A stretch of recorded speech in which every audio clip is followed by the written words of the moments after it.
Greetings, Internet. Hello. Welcome.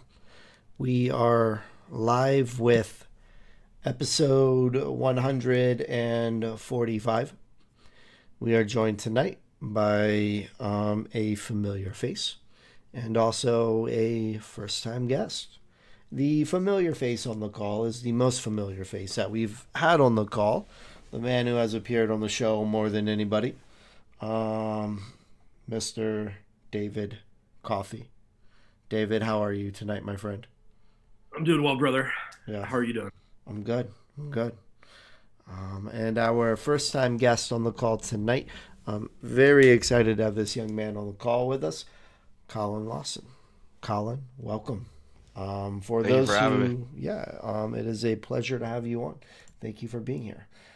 For those who do not know you, would you care to kind of just take a moment and introduce yourself to the people? My name is Colin Lawson. I'm a high school student at Monroe High School. God graciously lets me run 2028 Ministries, which mainly is a homeless ministry where we provide clothing, food, but most importantly, the gospel to people who are hurting. We also do a little college outreach. That's not really our main thing, though. We focus on the homeless ministry, but that's the main gist. Very cool. Very cool. David, um, since the last time you have been on, like, what's on your heart? Like, tell me, where is your mind at right now, my friend? You know, I've had a lot going on, brother Brad.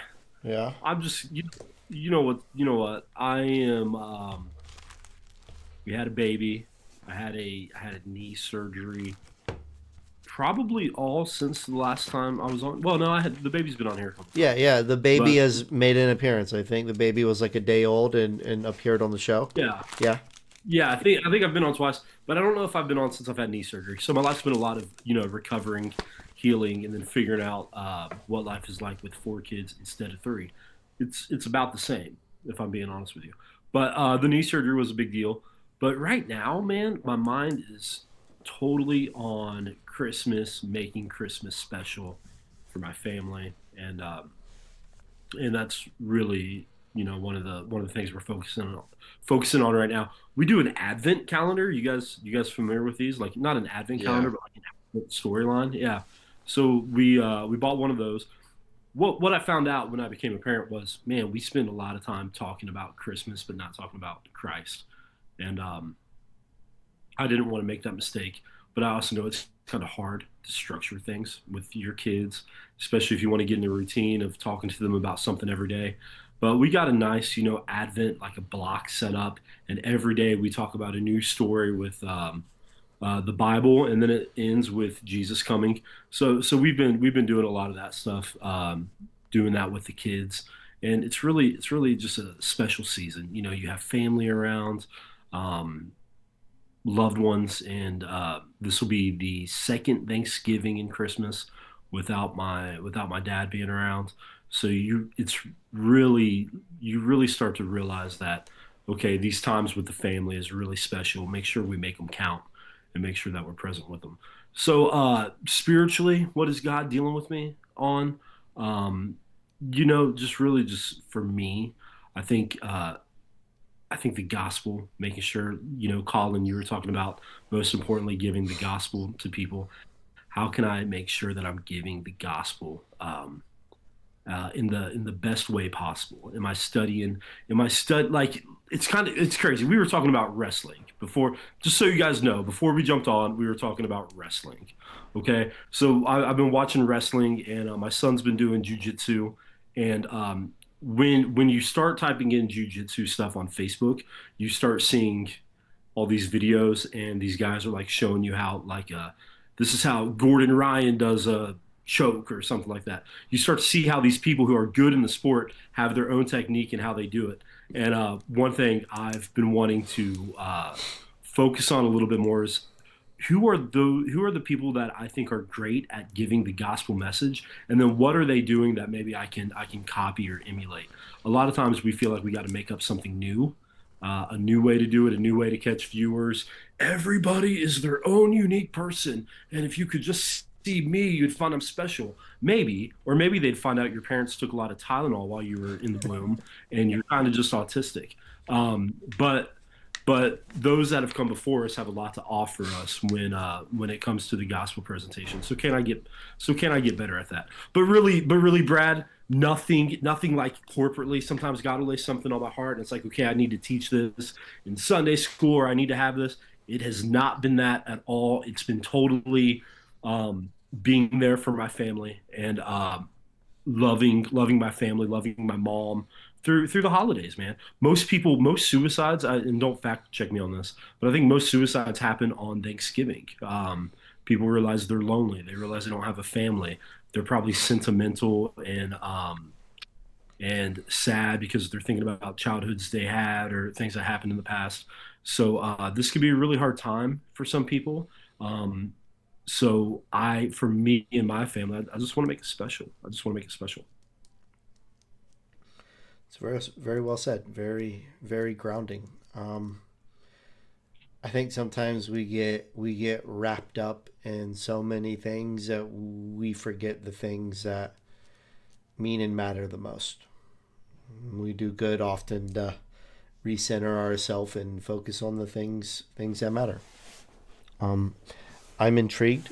David, you posed the question of like who presents the gospel well, and like how can we like model that, like as you've posed that question, like what answers have you come to? So, man, it goes down a rabbit hole because there are different people, and I'm not going to act like I haven't figured out. Maybe next year sometime we'll talk about this in depth and come up with like different people who have different styles. I'll tell you the people that I like just off the rip that I've seen present it well. I think that you have to start with John MacArthur. I think he does a really good job of simplifying it, simplifying the gospel. Whether or not you agree with all of his views, that's the problem. You might not like his tertiary views on things that have nothing to do with salvation. Whatever. Don't like them. That's fine. You don't have to. But he does a really good job. The guy I've been most impressed with in reading some of his books, I haven't liked his books, but I like hearing him speak, is Frank Turek. He presented the gospel at Charlie Kirk's memorial, and he was able to probably in 2 minutes give the best gospel summarization I've ever heard. Frank Turek was one of the advisors to Charlie Kirk. You've seen him around. He's been around for a long time, but just like everybody in the Charlie Kirk circle, he kind of blew up after Charlie Kirk's assassination. His gospel presentation at the memorial was it it was amazing, and it put everybody else who did it to shame. Even and going back to the memorial, Marco Rubio gave a gospel presentation as Secretary of State, and he did better than any preacher I've heard in the past year in a service online. In a service I've been to or one I've heard online. Marco Rubio. If that doesn't convict you to be able to present the gospel better, then I don't know what will. Um, this guy's a career politician, but he knows the gospel and he knows how to present it. But yeah, Frank Turek. It's funny because Charlie Kirk's pastor, I think, spoke first and gave a gospel presentation, and then Frank Turek came on like 15 minutes later. And as a Christian, I was like able to like very like I was like being very critical, not critical and not cynical, Yeah, but critical, I think like a lot of critiquing, people oh, were. who does who's getting to the point faster, and Frank Turek by far was the best one that presented on that day. I think 4 or 5 people ended up giving a gospel presentation, but Frank Turek's was the best one. But yeah, John MacArthur's great. Frank Turek's great. Sometimes I'll come across like old Timothy Keller quotes, and he's gone kind of woke in recent years.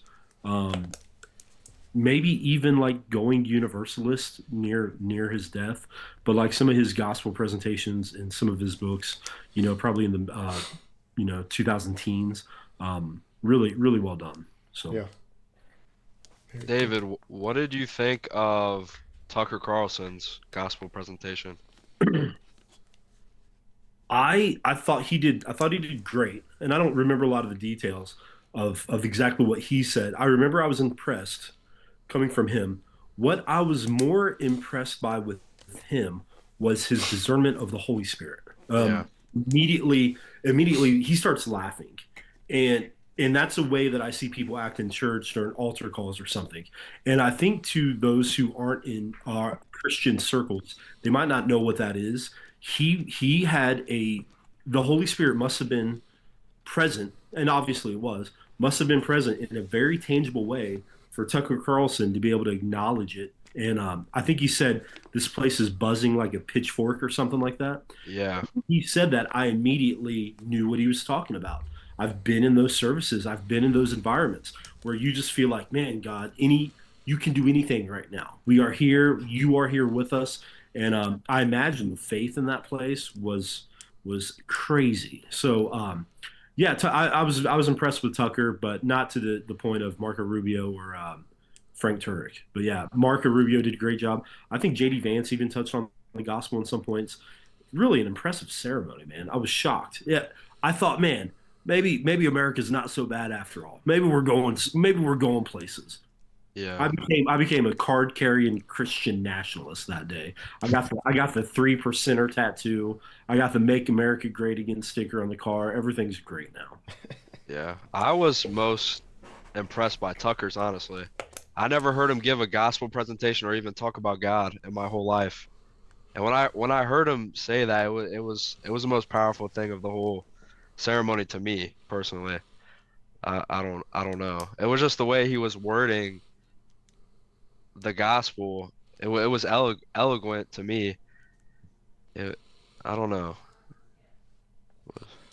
It's So funny because some people, they talk about sports and they talk about it very like methodically, and then some people talk about sports and they go into like the statistics and all that, and then every now and then somebody will talk about it and it's just romantic almost. It's Yeah. like the difference between reading poetry and then reading a history book, and the way that like you were saying with Tucker and even some other people, the way they do it, there's so many different ways to present it. You can present it factually. You can just do the Romans road if you want to, or you can love it and love the scripture and see the beauty in it, and then it kind of gets romantic and poetic. I think Tucker's probably had some aspects of that. I think Marcos did also. So yeah, it's really weird. It's really weird talking about these people like baseball players and critiquing their Yeah. styles and things. But it's really something that we could look at. We could probably learn a lot from. yeah, Definitely wasn't something I was expecting to see this year was every single major political figure, at least on the right side, in a stadium giving gospel messages. Something that I honestly didn't think was possible, but here we Yeah. are. Right. something that kind of came to mind to me as you were sharing, David. You talked about how the laugh, you cited the laugh, and how like people who haven't been in church circles like probably wouldn't like understand that. I remember like the week after the ceremony, there was some like reel that popped up as I was doom scrolling one night, and it was like some leftists, and they basically went on a spiel about how like they felt like they were watching a completely different world, and they went on to explain that they didn't understand anything that they saw, like everything that took place. They didn't understand any of it. They had no idea what was going on, you know. Yeah. And I don't think they expected it to be like that yeah, peaceful and like they wanted the complete opposite reaction. yeah. But God obviously worked it for good. So, I think we, I think often we assume like the world knows what we know. yeah. A perfect, so here's an example. So like in my workplace, right? Um, for a living, I sell drugs. I'm a drug dealer. The government approves so. Work in a retail pharmacy. And often there are times where like we'll go like a pharmacy will go to fill a medication, right? Stick with me on this. A pharmacy will go to fill a medication and the insurance will block it. The insurance will say, no, you're not going to fill that. We need a prior authorization, which is basically like the doctor has to get this like special authorization in place with the insurance. It's not hard. It can be done. It's just a process that the doctor's office has to do. And I've worked in pharmacy for probably like going on 15 years now. And a lot of times there will be people that when this issue arises and they're speaking to the customer, they will like basically give this like long explanation to the customer using language that the customer doesn't understand. Like the employee, the pharmacy employee is like, yeah, sorry, we can't fill it because it requires this prior authorization. And then the person on the other side is like, what are you talking about? Well, I don't understand, you know? And I think sometimes that's how we are with the things of God. And maybe that's how we are at times with the gospel presentation. We assume that people know when we should bring it down and make it simple. Yeah. There's people that I've met on college campuses that don't know anything about the gospel, but Yeah. they literally are wearing a cross necklace. So you literally, and I assumed like someone has a cross necklace, they must know what happened on the cross or what that represents. They really don't. Yeah. And I feel like a lot of times we assume that they do because it's really something simple to us because we are Christians and we think about it all the time, but they do not. So it's definitely very different. So, as you have invested time um, working with the homeless and going to these campuses, um, and you've presented the gospel to people that don't know the gospel, what is the most what's the most beautiful thing you've seen God do in the mix of it all? I'll I'll say a beautiful story that almost made me cry. It literally happened today when we were out. So there's this man named John. We met him 2 weeks ago.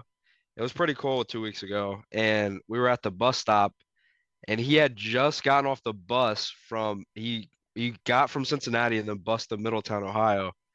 And he had just gotten off the bus and he moved, he's homeless, and he moved from Sarasota, Florida, all the way to Middletown, homeless. He had a t-shirt on and shorts. And we obviously met him and we clothed him and we presented the gospel to him and we prayed for him. And then today I saw him. He still had the same jeans on we gave him. We gave him even more stuff. We gave him another jacket. And he was like, he I almost wanted to film what he said because it literally almost made me cry. He was like, you know, you guys are the only people out here that cared for me, the Christians. He was like, I didn't have much faith before you guys gave stuff to me and prayed over me, but now I know that God's love is real because it's sending people like you out here to care for me. And that was definitely one of the most beautiful things that I've seen as of late. So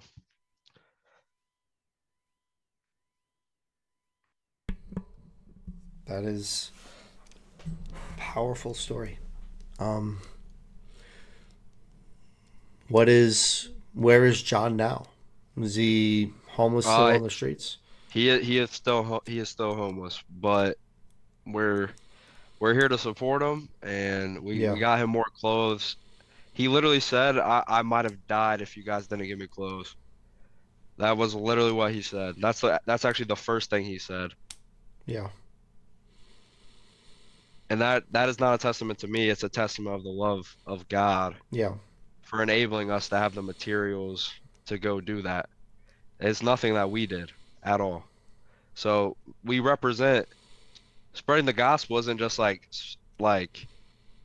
saying like some big speech to them. It's literally loving them as well. And they see God's love through that, Yeah. which is something I really realized lately. When you show people you love them, it has a way of completely shifting the situation. Like you can stand in Yeah, front of someone and preach to them till you're blue in the face, but if you haven't showed them love, it's noise. There's a lot of exactly. noise. There's a lot Exactly. of noise. David, what are you thinking, my friend? I'm thinking of the quote. There was a quote that was popular when I was a younger in youth ministry and maybe leading in youth ministry. It would say something like, "Preach the gospel if you have to use words." And people thought that was cool. They were like repeating it all the time, and and it's just not true. It's just not true. You have to do both. And that's you have to love them where they are, but then you also have to give them a gospel message. I think it's a Yeah. cop out to say, well, can I just give? Can I just do this? In a lot of ways, yeah, that's good, but you better be able to give the gospel also. That's what's so cool about Christian ministries, Colin. Like it sounds like what you're a part of, when they can give, but they can also give the gospel with that message. A lot of times that quote was used to like attack people that were like street preaching or something, and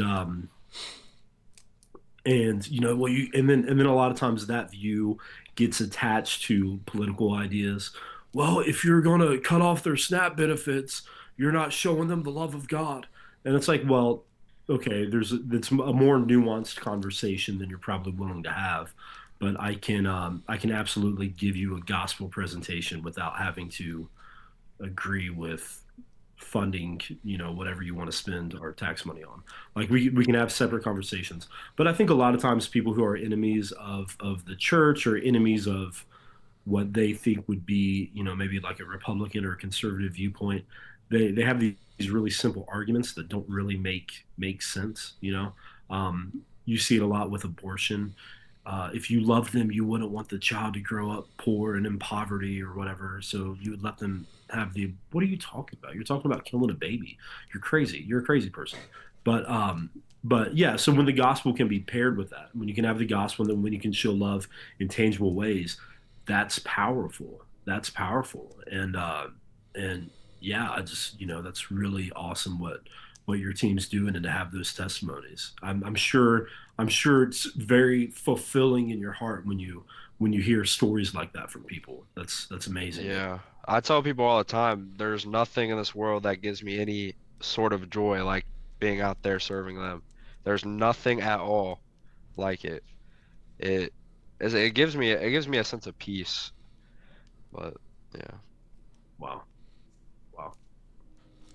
What made you, what was the pull to start doing what you're doing? Uh, I would say when me and my friend Austin first went down to over the Rhine for Bridge the Gaps dinner church, we went there for the first, well, it's a long story. I don't know. Do you want me to tell the whole story? Yeah, yeah, go for it. Okay, I'll tell the whole story. Me and my friends went on this spring break trip to Clearwater, Florida, and on the flight there, there was a group of missionaries that we saw in a circle praying. And I like looked at them and took note. I was like, that's pretty cool. And didn't think much of it, but when we got back on the plane, I was split up from my friends, and I was sitting next to like three random people. I had no clue who they were, and to the guy on my right, his name was Donald, and then to the right of him is ended up being a pastor named Pastor Jim Turner or James Turner, and they run Bridge of the Gap Ministries, which they have three dinner churches and around Cincinnati. And they told me, they were like, you should come down sometime. I was like, I don't know when I'll have time to, but I'll try and make it. And eventually, like 3 weeks later, me and my friend Austin, we decided to go to the one in Over the Rhine. And as you guys probably know, Over the Rhine's a pretty dangerous area. And we were pretty nervous. I remember praying in the car with him. I remember that moment very vividly. And then we got out. We didn't think they would remember us because it's been like 3 weeks. We were some random people on a plane they met. Said, "Hey, come out if you want." But we showed up and it was probably one of the most eye-opening experiences of my life. I didn't think poverty or anything like that, like what I was seeing down there was like that close to home and that real. And it was like just a realization of how intense it really is and how much there's a need. And then we went there for like 4 months, and it just kept, every time I went, it was just equally as powerful and moving in my spirit. And 4 months go, or not 4 months, probably like 2 months go by, and then I started talking about my hometown, Middletown, Ohio, the homeless issue that we got going on here. And I was like, why don't I just start something little for them? So one day after football practice, me and my two of my friends, we got we all got backpacks, filled them with water, and we went out. We started spreading the gospel, started praying for people, giving them just water. And it wasn't much, but it was all we could do at the time. And then from there, it was just God, you could tell God kept opening doors for us, and we just kept walking through, and we kept trusting Him. We kept guiding where He wanted us to go with it. And eventually we started getting wagons, and then we started having food. We have a whole lunch for them now. And now we have our clothing wagon, which is pretty large. We carry jackets, blankets in there. So it literally just keeps expanding. God keeps opening more doors, and we're able to reach more people with the love of Jesus, which it's a blessing that He even entrusts us to do this. But it it's I wouldn't want it any other way, honestly. It's powerful, man. So many people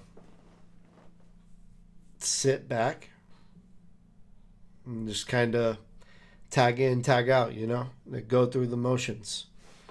Yeah, There are not a lot of people that take the Great Commission seriously. yeah. I've really been thinking about that as well. Like the Great Commission was to go. Yeah. It was to go. It wasn't to chill. It wasn't just to lay around and read your own Bible all day. It was to go. And I think my goal is to get more people to realize that. And it's not torture to go. It's literally one of the most fulfilling things when you actually give it a shot and you Yeah. step out of your comfort zone. Like, When you're willing to step out and you step forward, God has a way of just showing off. yeah. I Um, say you guys know like the term like where someone's like bet. yeah. I say God's like you willing to get out of your comfort zone, he'll be like, "All right, bet." And he starts working. I've said that a couple times, and it's really true though. It's really true. That's good. You something that you cited, and when you've kind of like previously shared the story of things with me, I remember you cited it then as well. But you talked about how God has just been opening doors. When It's you really step forward, God will open the doors and God will orchestrate everything. The doors that I've opened in my life, the vast majority of them, they aren't things I dreamed, they aren't things I planned, they aren't things that like I plotted and we're going to do this. Like I just step forward in a simple act of obedience, and then God's like, check this out. Bet, you yeah, know? yeah. I if you would have told me this would be happening at the beginning of this year, I would have I probably would have called you crazy, honestly. I Yeah. had no clue that this is what God had planned for me this year. And I'm so grateful that he did have this planned. Yeah. It's been Very cool. Very cool. What are you thinking over there, David? I just think it's awesome. You said it's more fulfilling than you thought it would be, and if you just go and you just start. I know. For me, a lot of my conversations with Brad have been about family, raising families, being active in the church, doing that. I remember being younger, talking to you. I remember helping out with homeless some homeless shelters in Dayton, and you would see these people that have just dedicated their lives to helping people. And it's like God. I want to be careful with what I say, because God gives anointings to people, and I believe that God gives a special grace to certain people for certain things. A lot of times, we like to say, God must have gave Colin just like a grace for this, or an anointing for this, or Colin just got up and went.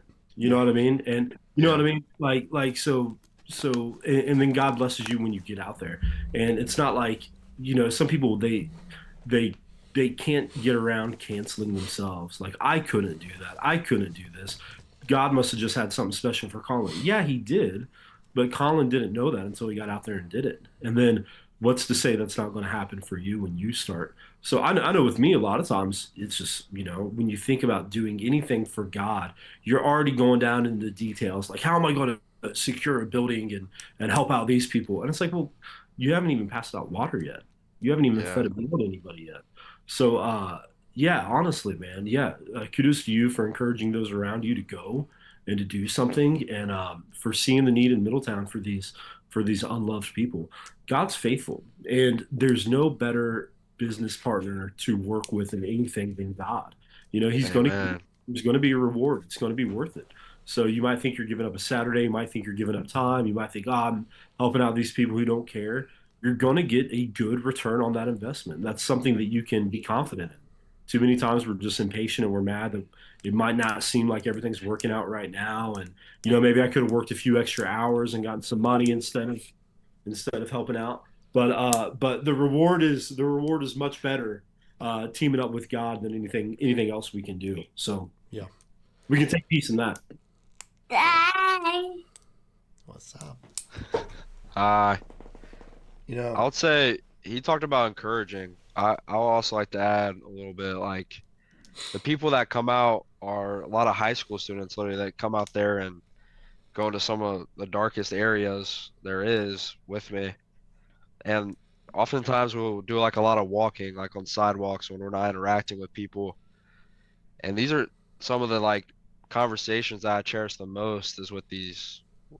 I mean, I'm 18, but I'll call them kids. So some of them are kids, and the conversations I have with them and just seeing them change and progress in their faith, seeing that with just the people that are coming out and how it affects them as well, makes me want to just keep pushing, just keep going, because it's not just blessing the people that we're serving. It's blessing the servants as well. It's blessing yeah, me, and that is also a very understated thing. Like it it does something to some when it does something to people when they come out, and it's really beautiful. I know. So for me, one of my good friends, Matt Wilson, big leader in my life, big friend in my life. You know, uh, had a deep impact on my life growing up. And what what he I don't know if he knew it. He probably did, but he was probably like 16 or 17, and he'd come pick up, this 12, 13-year-old kid, and we'd go do bus route together. I didn't want to do the bus route. I didn't care about the kids. I wanted to spend time with Matt. And then, so we'd have all night prayer on Saturdays, and we'd always do something stupid. We'd go like toilet paper somebody's house, and then we'd go back to the church and pray and ask for forgiveness. We'd hide sardines in like the youth pastor's office and tell stories, and then we'd pray, put on a worship mix and pray. I was falling asleep. When I sold it to my mom, like, hey, mom, let me go to all night prayer with Matt. I'm sure I focused on prayer a lot in that conversation. When I got there, I was just glad to be around Matt. And you see that, like, the impact that he was having wasn't necessarily on the bus kids. I don't even know if any of those kids that he picked up are in church today. It wasn't necessarily the revelations he got in all night prayer, but no, you changed me, and then I have a family, and I'm changing them for Christ, and it all has to do with an impact that you made on me during formative years. He might not have even known I was the one he was reaching. I like to think he did, but Maybe he didn't. Maybe he's like, I'm just going to pick up this crazy kid that wants to spend time with me, and we're going to go do ministry together, and he's going to pass out flyers. Yeah, well, that changed me. You might have thought you were helping out kids in downtown Middletown. No, you're helping out a 12-year-old kid looking for somebody to lead them. So yeah, that's huge, man. A lot of times, I think the impact we have are in the relationships that we build anyway. And how we can help those out. And then God and Brad's great at this. Brad has a team of people that God has really gifted him with, like of making bonds with people. So you might have thought you were jumping on a podcast with somebody, and then you don't realize like, oh no, I just kind of joined a prayer community, and I have these people that are going to pray for me, and God's going to use this team to open doors here and there. So yeah, that's a lot of wisdom, man, to know that hey, I'm walking out here with some younger high school kids and it looks like we're feeding the homeless, but really I'm leading them closer to Christ. That's awesome, man. That's very rewarding. I teach drum lessons. I give drum lessons, and sometimes it's like, oh, I'm teaching kids how to play drums, and then I realize, no, I'm teaching these kids how to serve Christ. You know, Yeah. we're gonna play this song for God. We're gonna do this, and then maybe in those side conversations or those throwaway moments, they can see something in me that they can have. It's more than just playing drums. It's kingdom work. Yeah. For sure. It's something I definitely didn't even realize at first until like they started telling me. I probably would have never realized that type of impact, but multiple people, my friends, have told me that it has had an impact on them, which it surprised me at first, honestly. I'm like, really me? And yeah, I'm like, well, wow, praise God. Let me grab the spoke real quick. I want to do this for Brad's podcast. This is big, okay? Total truth. I'm afraid. Let me see if I'm I'm going to mess afraid. it What up. is this? Don't worry about it. It's the Epstein files. This is huge. Your podcast is going to blow up, Brad. Total truth. Okay, Nancy Piercy. Nancy Piercy. Okay, so I work in water engineering, and it sounds like we just fix water main breaks and we do projects and add water main line extensions and locate service lines. Okay, that's what it sounds like. And you can go to work every day and say, I'm just a pharmacist, I'm just doing this. And that can be your life. And a lot of Christians, I think, are unfulfilled. And they think, man, I really need to quit my job and go to the mission field. That's what I need to do. Or I need to go to seminary. Or I need to lead a small group at my church. Maybe. Okay, but some people, their vision is so small of what they do and the impact they have on others. So I've never had that thought. I thought, you know what, I'm at work with people and I'm with people that need God, so I better be on my A game around them, ready to minister, ready to pray, ready to provide truth when the world is was giving these people a lie. So that gave purpose into whatever I do. I could get a job at Home Depot tomorrow, and I'd find purpose there. Hey, it's not about selling toilets, but maybe it's about helping the people I work with, or helping customers, or offering to pray with people. So one day I was at work, and we got called to fix something on a water main line or something. And I'm talking to this guy, and this guy's like a new hire, and he's crying, he's bawling his eyes out, and I'm like, dude, what's going on? You want to talk about something? You want to pray? And he goes on to tell me that he's having such a hard time with like finances, and his wife and his daughter is acting crazy. And he's like, David, I used to do this and that. And then he starts talking about like all this medication he's on. And I said, hey, I pulled over and I said, hey, let's take a minute. Let's pray. Do you mind if I pray with you? And so I prayed with him, and he's crying. He came to church with me a few times, and I reach out to him every now and then. Today, this has been 5 years ago, and my purpose, I've always had fulfillment at work because I loved the people I worked with, and I wanted to be Christ to them. So a lot of people are gonna, listen to people like us talk, and they're gonna be like, well, I have to give up everything. I gotta quit my job to go help out and serve people. No, you don't have to. How can you be Christ to the people you work with? How can you show love to them?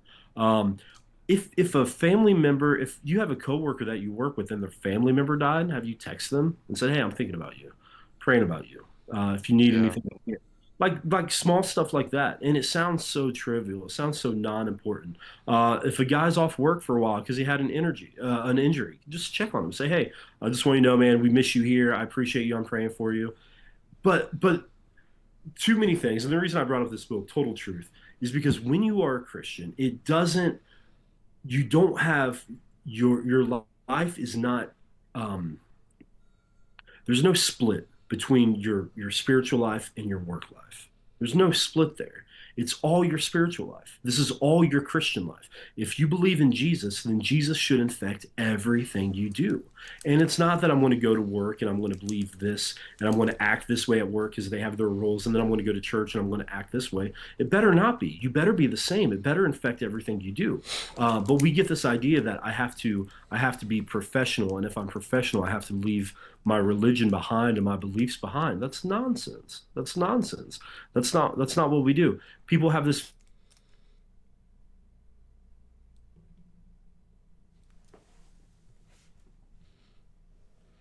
He freeze for you, Colin? Yeah.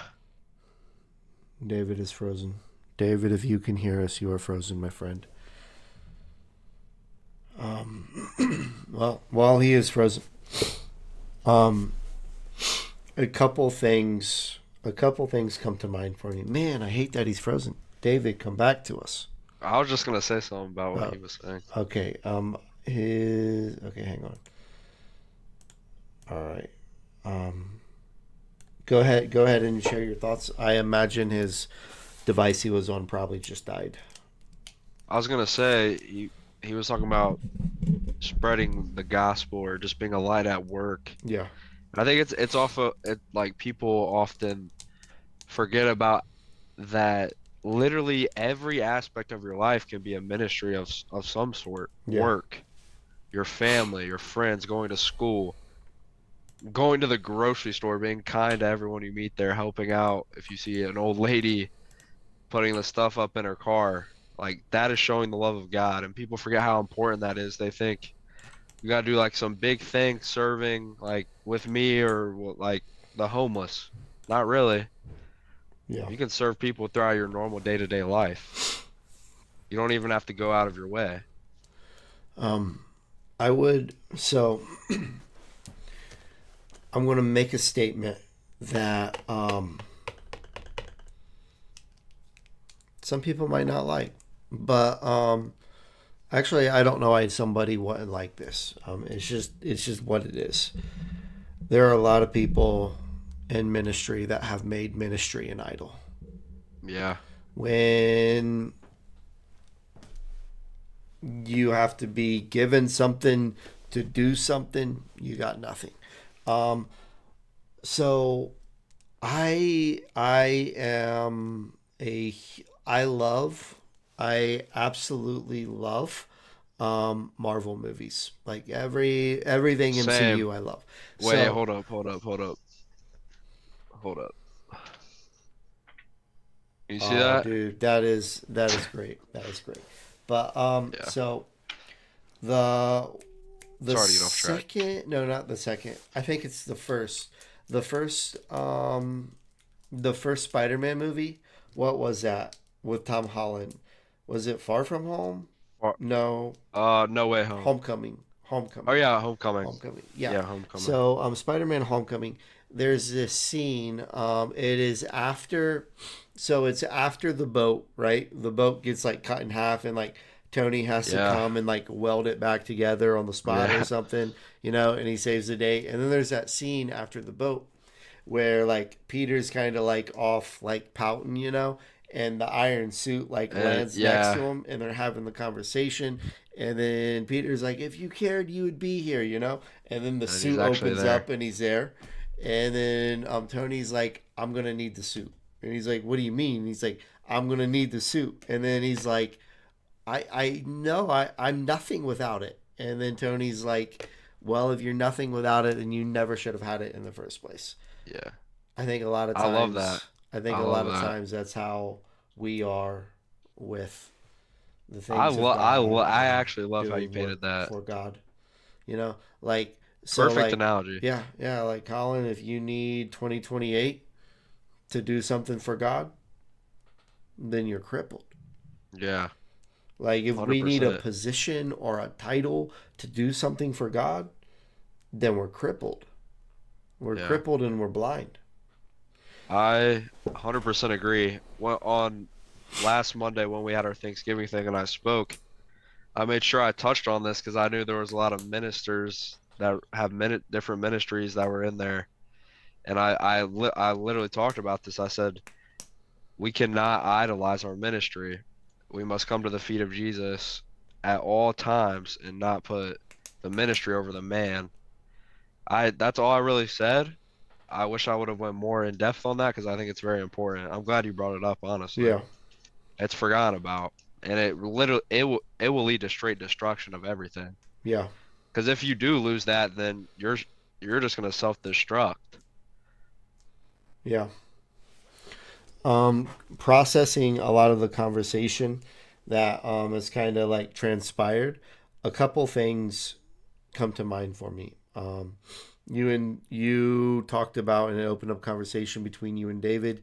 You talked about the blessing that it has been in your life to work with some of the younger students that you're working with out there and like out there on the streets. Um, Discipleship and investing in the lives of others. There is, in my opinion, you talk about like rewarding things in ministry. There's nothing more rewarding than that.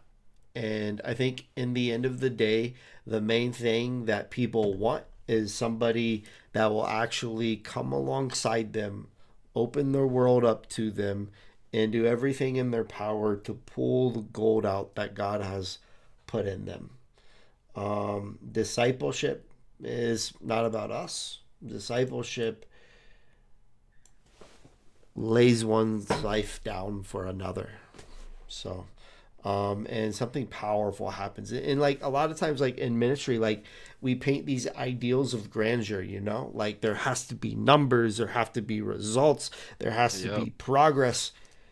Discipleship is a slow endeavor. So like here's something that has like completely like wrecked me, has completely wrecked me, and I think about it all the time. Colin, what if you poured into somebody over the course of 5 years? Like say that like there's somebody in your life, God has put them there in your life, you're discipling them, you're pouring into them, and you invest in them for like 5 years. Okay. And then like after this like 5 year period, like the person goes off. They are sent and they go forward and they're doing ministry. They're living their life for God. And as they go forward, they in return pull somebody in and they begin discipling somebody. And while they're Yeah. doing this, you've pulled somebody else in and you're discipling this new person. 5 years go by, and it doesn't have to be 5 years. I'll just use it as an example. An extended period of time goes by, and then you guys send. And then as they are sent, everybody pulls in somebody else and begins the process over. If this process rinse and repeat over and over and over for 5 years, by 100 years down the road, there's over 1,000 people. Wow. Like Yeah. we look for grandeur, but when true discipleship takes place, there's nothing more powerful than that. Like David, you talked about like Matt investing in you when you were 12, you know? And like those discipleship moments, he's working with an annoying 12-year-old. Like I can't imagine how annoying you were, David, as a 12-year-old child. Like, man, like Matt had to have tough skin. And like I wonder like what he thought, like did he think anything was even coming of it? And now here you are years later and you've matured and you've developed into this just pillar, man. Like you've developed into this pillar. And like every time you pour into somebody and you disciple them and you send them, is it Matt sending them? Discipleship, it's like small, it's slow, it's simple, but it's like a snowball rolling downhill. it just builds and it builds and builds. And get this as well. When God blesses us, and this is kind of like a different train of thought that I had in the mix of all the conversation that has transpired tonight. When God blesses us, he blesses more than just us. Why was Noah saved? Noah was saved because in the eyes of God, he's perfect. I don't know if it uses the word perfect. Does it use the word perfect, David? I But don't like think so. he's a man of faith. He's a man of faith, He's a man of faith. He's not perfect. He's sinful. He's a man of faith. He's a friend of God. He's walking with God. He's conversing with God, communing with God, walking in fellowship with God. And because he was faithful, God saved him. Now, why did God save Shem, Ham, and Japheth and their wives? Why did God save them? It says nothing about their faithfulness. And post flood, right? Like debacles ensue, right? Um, why did God save them? Not because they were good, but because Noah was good and because That was Noah good. was blessed. Yeah. The blessings on Noah's life, David, the blessings on Noah's life rolled over to his family. Amen. Amen. Yeah. I love David, that. while you were gone, I shared one of my favorite stories. Um, I've preached this from a pulpit, and I think people got mad, but it's fine. I would do it again. Replay the same moment. I would do it again. Um,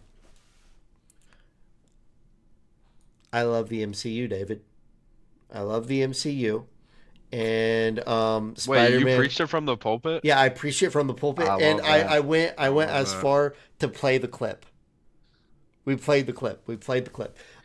But it's a scene from Spider-Man: Homecoming, and like it wrecks me, David. This scene wrecks me every time I think about it. It's just like God's like, hey, let me just like pound you in your face a couple times. Um, so it's the scene after like the boat. You know how like the boat gets cut in half and like Tony has to come and like save it all, right? Like Tony comes, he saves it all, and then after the scene, like Peter Parker's like pouting on the sideline, because he just messed up and he knows he messed up, and then like the Iron Suit lands next to him, and then Peter is arguing with Tony, and Peter's like, "If you even cared, you'd be here." And the suit opened up, and then like Tony walks out, and in the course of the conversation, Tony's like, "I'm gonna need the suit." And then Peter's like, what are you talking about? And he's like, I'm taking the suit. Like, you're being punished. You got to give it back to me, right?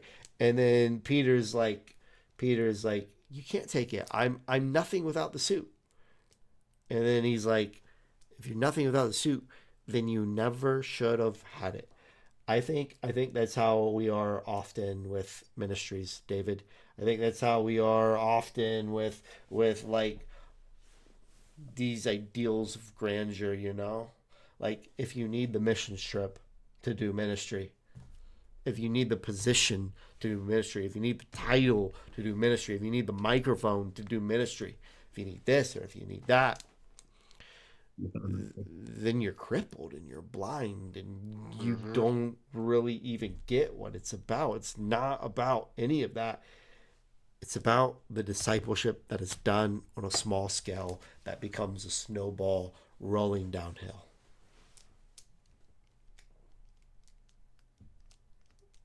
Amen. What are you I thinking, love David? that.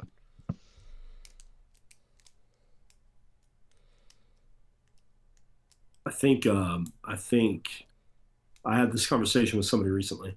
So I've always had this attitude of death. Death wears your sting, right? Like when people would die or whatever.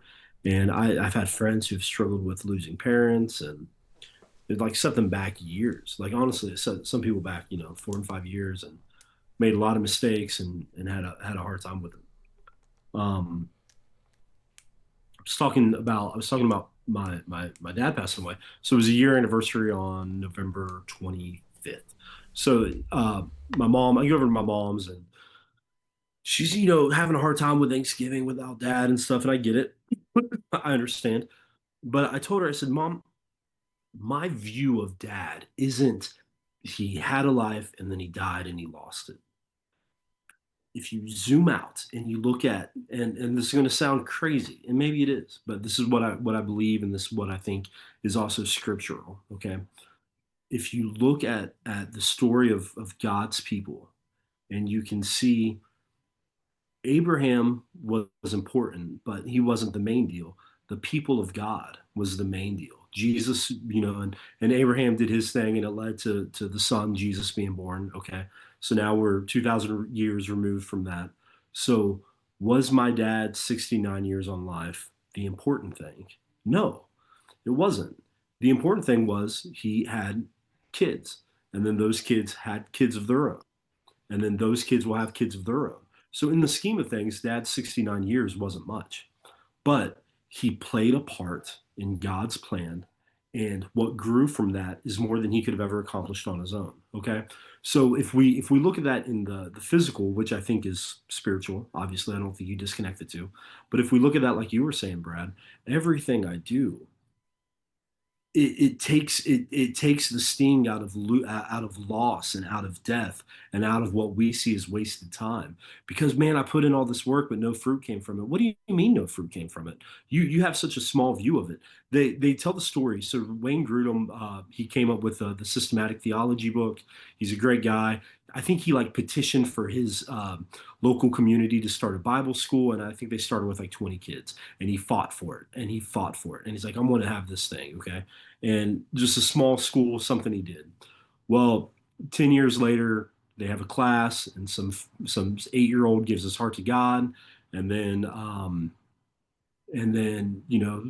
it was Charlie Kirk. The 8-year-old that gave his heart to God in that class was Charlie Kirk. I know we've talked about him a lot tonight, like he's a saint or whatever. We can appreciate the work that he did, and how big of an impact he had on our culture.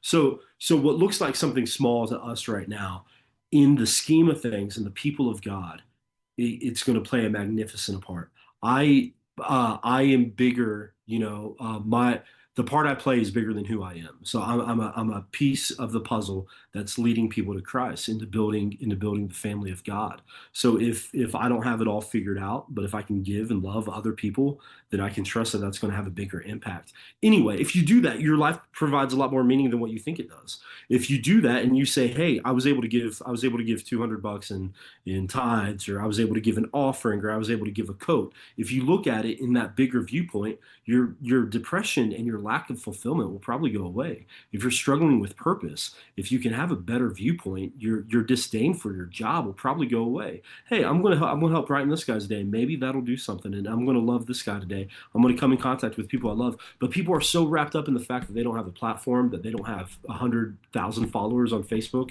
that they're not living in some 4-acre property with a beautiful home and a pool, and they're so depressed about that, thinking that that's where success is. No, maybe you don't see the success in your lifetime. Maybe you don't see the success in your lifetime. Maybe death still has its sting for you because you thought this was all there was to it.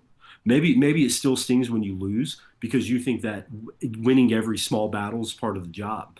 No, maybe your part's bigger than that. Maybe you're just a small part in the story, in the bigger story of Christ. If you can find your fulfillment in Christ, you don't have to attend every fight you're invited to.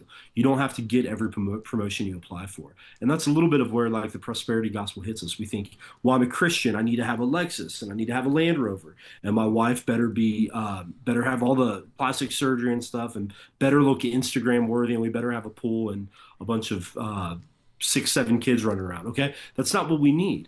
If I can give my heart to God, I can trust Him to use me as He sees fit. And if it looks like failure and if it looks like death, it's probably not. It's probably me doing my purpose for Christ. Too many times we lose it. And I think a good thing too, a good thing to remember. Ask yourself, what are you holding on to too tightly? What are you holding on to tightly? What do you think if you lose, it would wreck you? And that's probably going to show you where you have a lack of faith in God, or where you have a lack of perspective on what your life is in the bigger scheme of God's family and the people of God. Is that crazy, Brad? That sounds like I do a lot of crazy rants. Was that a crazy rant? I like that. Good. Okay. I would say it's very sane for you, David. Very sane. Very I wouldn't classify that as one of your crazy ones. I liked when you talked about death sting. Like, I think a good question to ask is like, would your death sting? Like, where you are in your life serving God as a Christian, would your death sting? And if it would sting, then you need to reflect and realize that there's a bit, like you said, there's a bigger picture being painted that you might not reap right away. It might literally take generations, like you said, but it's so true. Like, it's not always going to be some big, massive thing. Yeah. Yeah. Um, David, I know you've probably heard me share this a million times. I'm gonna share it again. I'm gonna share it again. This is one of my favorite spiels. Colin hasn't got to hear me share it, so I'll share this, and then we'll wrap up tonight's call. Um, we talked a little bit about Abraham. I think often about Abraham's initial call, right? Like when we first read like God coming to Abraham and telling Abraham, Abraham, I want you to like take everything you have, leave your father's house, and like I'll show you where you're going. And he doesn't like even tell him where he's going. He just says, I want you to go, and as you go, I'll show you where you're going. And like if you put yourself back in that time period, like there's really nowhere to go. It's a nomadic wasteland, right? And as like God's telling him to go, he also gives him this promise. And the promise is, I'm going to make you a great nation. Did Abraham ever see a great nation? No. No. No. No. And he never saw a great nation. The same chapter where Abraham leaves, a couple verses later, it goes on to say there's a famine in the land, and the famine was very grievous. It doubles down on it. So on the immediate side of Abraham's obedience is famine. So it got worse. Yeah, it got Uh, worse. Like it wasn't the like opposite. it wasn't like good. It wasn't like okay, Abraham, I'm God's not like Abraham. I'm pleased, like you obeyed me, so here, blessing. Like he stepped into famine. It was a very grievous famine. Yeah. And like what do you think his mentality was? What do you think he thought was going to happen? Right? If I'm Abraham and God says to me what God said to him, my thought process was Pharaoh's not going to have nothing on me. Pharaoh's going to eat from my hand. God's going to make me a great nation. He said it, and he's not going to lie. Did Abraham ever see it? No. But the promise was a snowball. Abraham never saw the fulfillment of everything that God had because it wasn't for him, it was for his family. It was a blessing that poured out from him into those around him. Man, when we step forward in obedience to what God has said, put your hand to this. When we put our hand to it, his blessings will flow. And when we make his blessings about us, we're selling things short. He's a good God. He can be trusted. When our obedience looks like we're standing in famine, stand in famine, because when God said stand in famine, there's no better place to be. As we close out, David, would you care to close us out for the night? Take your liberty however you see fit. Yeah, I'm reminded of the story. What is it? The story of the seed, where not the Bible story, but how the entire forest is contained in the seed, in one seed. With one seed, a tree grows, and with that seed, you know, falling off the tree or whatever, and then dying. That's how it spreads, and that's how it shows love. So if you can have that perspective, you stop seeing. Talking about death being your sting, you stop seeing death as the end. You start seeing death as maybe my life gave something bigger than me, and I'm just a seed, and hopefully a forest comes from what I'm doing. Hopefully you're worth reproducing, and your fruit is worth reproducing. Um, Great conversation, Colin. It was great talking to you. Great meeting you. If there's As something, well. if we wanted to come and be a part of what you're doing, what do we do? Go follow 2028 Ministries on Instagram, Facebook. We're out. We have a set time, Monday and Wednesdays, 3:30. I know it's not the best time, but it's what works best to reach people. That's when there's the most influx of people. So that's when we're out every Monday, Wednesday at 3:30. Okay, Can you text me details on that? What did you say, David? What is that? 20? You said 2028. Is that on Facebook? Yeah, Instagram? it's on both. It's on everything. Okay, cool. Text me the details on that, please. All right, I sure will. All right. David, Colin, thank you guys so much for being here on the call tonight. Those who hung out with us live tonight, thank you so much. Those watching via replay, thank you. And until next time, deuces.